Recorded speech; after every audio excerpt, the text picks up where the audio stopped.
ये एक washing machine है जिसके ऊपर हम अभी पावर फैक्टर की डेमो करके देखेंगे। ले रही है, इसको जैसे ही हम ऑन करते हैं तो ये 1.5 एम्पेयर के ऊपर अभी काम कर रही है।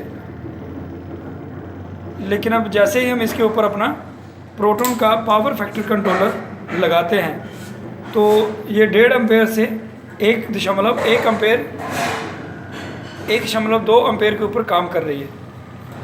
आप देख सकते हैं 1.5 से 1.2 के ऊपर अभी ये काम कर रही है।